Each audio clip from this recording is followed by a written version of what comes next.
Hello everyone, I'm Téa, and today we're going to be reading Little Red Riding Hood, retold by Rachel Elliott and illustrated by Sophie Rohrbach, published by Patacake. Here we see some illustrations of the characters. Who do you think the main character will be? Little Red Riding Hood lived at the edge of a wild, wild wood. One morning, she filled a basket with delicious things to take to her grandmother. "Stay on the path," warned her mother. "Wolves will be watching and waiting." "I'm not worried about wolves," thought Little Red Riding Hood. The flowers along the path were so beautiful that Little Red Riding Hood soon forgot her mother's words. So tall were the stems and so bright were the blooms that Little Red Riding Hood did not see the twitchy tail of a wolf. "Such delicious things I can see," he smiled sneakily, peering into her basket. "Go away, you wicked wolf," cried Little Red Riding Hood. "These things are for my grandmother. She is ill in bed." "Then I will gobble your grandmother up," thought the wolf.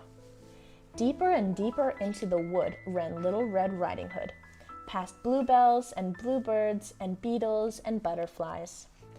Grumble, rumble went the wolf's tummy as he watched her, licking his lips. The wolf, being very sly, took a shortcut to grandmother's house. She was very surprised to see him.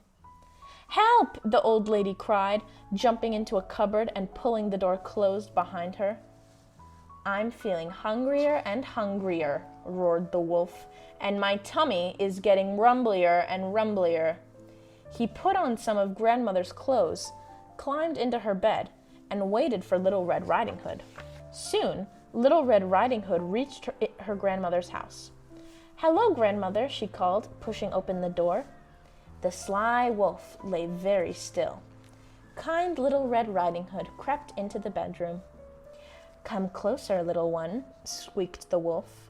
Rumble, rumble, grumbled the wolf's tummy. "What big ears you have, grandmother," said Little Red Riding Hood, peering down at the wolf. "All the better to hear you with," he replied. Little Red Riding Hood took another step forward. "What big eyes you have," she said. "All the better to see you with," replied the wolf. The wolf's tummy went rumble, rumble, rumble again, and a huge smile broke across his face as he licked his lips. "What big teeth you have," gasped Little Red Riding Hood, taking a step back. "All the better to eat you with," the wolf roared, throwing off the covers and springing from the bed. What do you think Little Red Riding Hood should do? "Help!" cried Little Red Riding Hood, running out of the house and along the path into the wild, wild wood. "Come back here and be eaten!" shouted the wolf.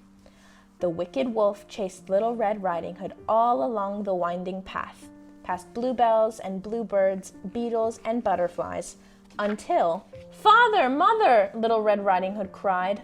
"The wolf is coming!" Red Riding Hood's father didn't like the look of the wolf. The wolf didn't like the look of the axe. He forgot all about his rumbling, grumbling tummy and ran back into the wood as fast as his legs would carry him.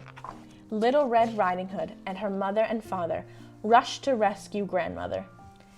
"You must always be watchful and wary in the wood," warned Little Red Riding Hood's mother and father. "Wolves don't worry me," said Red Riding Hood. But she never wandered far from the path again. So, what did this story teach us? Well, in the beginning, Little Red Riding Hood isn't very concerned about wolves, even after her mother's warning. But later, when she encounters a wolf, he's actually out to eat her.